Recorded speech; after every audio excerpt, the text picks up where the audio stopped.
Today I will discuss uterine fibroids and pregnancy.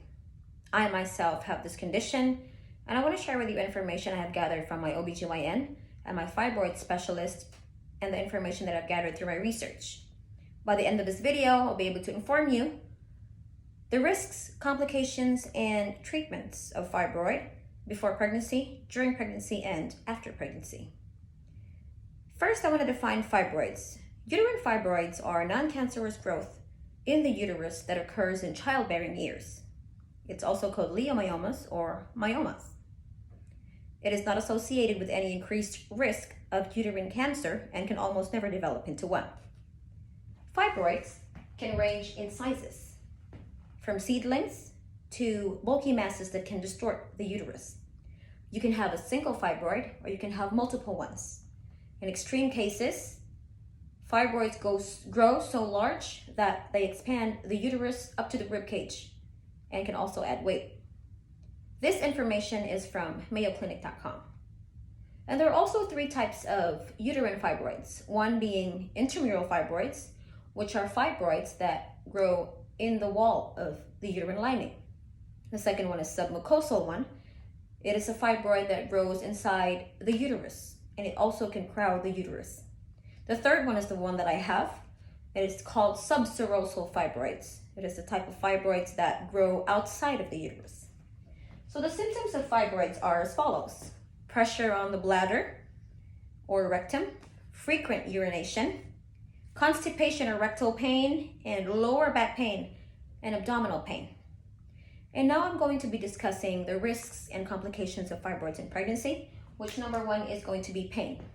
And pain is associated with the degeneration or torsion of the fibroids. When a fibroid dies, the blood supply is constricted to it. Thus, when it dies, it causes severe pain to the mother, and it can also onset miscarriage, which is the second complication of fibroids. It can also onset preterm delivery. Fetal growth restriction is the fourth one.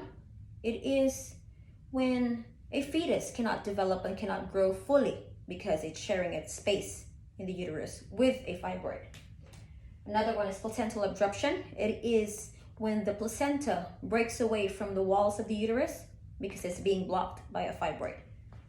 Another one is a placenta previa, which is when your placenta is laying low right in your birth canal, and so you won't be able to deliver the baby vaginally, and so it can also be the reason where you can have another complication, which is a cesarean delivery, because you won't be able to deliver the baby vaginally. It can be elective or it can be an emergency C-section. And also a breech position is another complication with fibroids. Breech position is when the baby is not allowed to move into the place where it has to be, head down, because of the fibroid. So those are the complications of fibroid during pregnancy. But it is important to know as well that there are treatments out there even before getting pregnant or even when you are already pregnant.